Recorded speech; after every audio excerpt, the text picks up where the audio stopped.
आज Doubtnut app download करें। Doubtnut पर अपने सभी गणित, रसायन विज्ञान, भौतिक विज्ञान और जीव विज्ञान के डाउट्स का करो सफाया। बस प्रश्न की फोटो खींचो, एक ही प्रश्न को क्रॉप करो और तुरंत वीडियो सोल्यूशन पाओ। अभी डाउनलोड करें। अभिकथन में दिया है कि स्प्रिंग में स्थितिज ऊर्जा होती है जब इसे या तो संपीड़ित किया जाता है या खींचा जाता है, और तर्क दिया है कि इस स्प्रिंग को संपीड़ित या खींचने में इस पर प्रत्यानयन बल के विरुद्ध कार्य किया जाता है।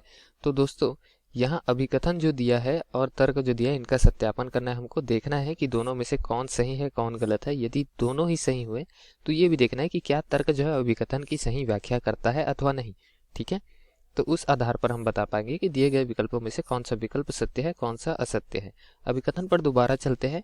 कहा गया कि स्प्रिंग में स्थितिज ऊर्जा होती है जब या तो संपीड़ित या खींचा जाता है। ठीक है, तो दोस्तों ये बिल्कुल सत्य दिया गया। स्प्रिंग में एक ऊर्जा संचित हो जाती है, स्थितिज ऊर्जा, जब इसको हम संपीड़ित करें या खींचे। संपीड़ित करने का क्या अर्थ है कि इसको हम दबा रहे हैं दोनों ही ओर से या किसी एक ओर से, दूसरे ओर से इसको दृढ़ सिरे से हमने लगाया हुआ है। ठीक है, तब भी ये दब रहा है दोनों ओर से क्योंकि वहां प्रतिक्रिया बल आ जाती है। ठीक, तो इस तरीके से हम यदि स्प्रिंग को दबाए, ठीक है, और दबाने से इसकी प्रारंभिक लंबाई जो भी होगी L मानकर चलते हैं, और इसमें परिवर्तन कितना आ गया, ये दबकर छोटा हो गया। कितना छोटा हो गया, डेल्टा x छोटा हो गया। मान लीजिए डेल्टा x छोटा हो गया या फिर x छोटा हो गया, तो इस पर जो भी ऊर्जा संचित होगी वो क्या हो जाएगी, 1/2 k x की घात में 2, जहां पर k क्या है, इस स्प्रिंग का बल नियतांक है।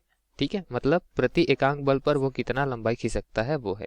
ठीक, प्रति एकांक लंबाई में परिवर्तन के लिए, मतलब 1 मीटर खींचने के लिए कितना बल लगाना पड़ेगा, उसको हम बल नियतांक के जरिए बता सकते हैं। बल नियतांक न्यूटन प्रति मीटर में मात्रक में होता है। ठीक है, अब यहाँ ऋणात्मक चिन्ह आया, अर्थात क्या है कि हम जो कार्य कर रहे हैं उसके विरुद्ध ये स्थितिज ऊर्जा संचित कर ले रहे हैं। हम दबाएंगे तो ये फिर बाहर की ओर बल लगाएगा, मतलब स्थितिज ऊर्जा इतनी नहीं रहेगी कि ये ऊर्जा जो है बाहर की ओर बल लगाने के लिए ये व्यय होगी। ठीक है, और स्प्रिंग को हम खींच दे, जैसे कि कोई स्प्रिंग है, ठीक है, अब स्प्रिंग को हम खींच दे तो स्प्रिंग खींचने से क्या होगा, स्प्रिंग लंबा हो जाएगा, और मान लिया लंबाई में परिवर्तन जो है वो x हो गया, तो स्थितिज ऊर्जा यहाँ भी इस दशा पर भी 1/2 k x की घात 2 होगी।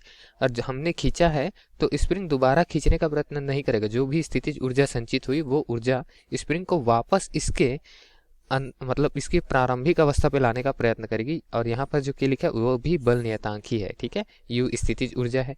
ठीक है, तो इसको ये जो बल लगाता है स्प्रिंग वापस में अपनी अवस्था में आने के लिए, चाहे हम खींचे चाहे दबाए, उस बल को क्या कहते हैं हम, प्रत्यानयन बल या फिर रिस्टोरिंग फोर्स।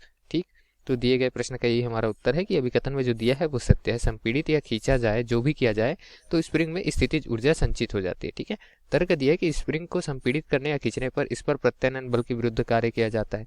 तो दोस्तों तर्क भी सही है। प्रत्यानयन बल क्या होता है, इसको अपनी अवस्था पर वापस लाने के लिए वह बल कार्यरत रहता है स्प्रिंग पे। ठीक है, तो उसके विरुद्ध हम कार्य कर रहे हैं, तभी इसकी अवस्था पर परिवर्तन हम कर पा रहे हैं, और इसकी अवस्था पर जो परिवर्तन कर पा रहे हैं उसी के लिए हम ऊर्जा को व्यय कर रहे हैं। वही ऊर्जा यहाँ पर स्थितिज ऊर्जा के रूप में संचित हो जाती है। तो तर्क भी सत्य है दोस्तों, और तर्क अभिकथन का सही स्पष्टीकरण भी करता है।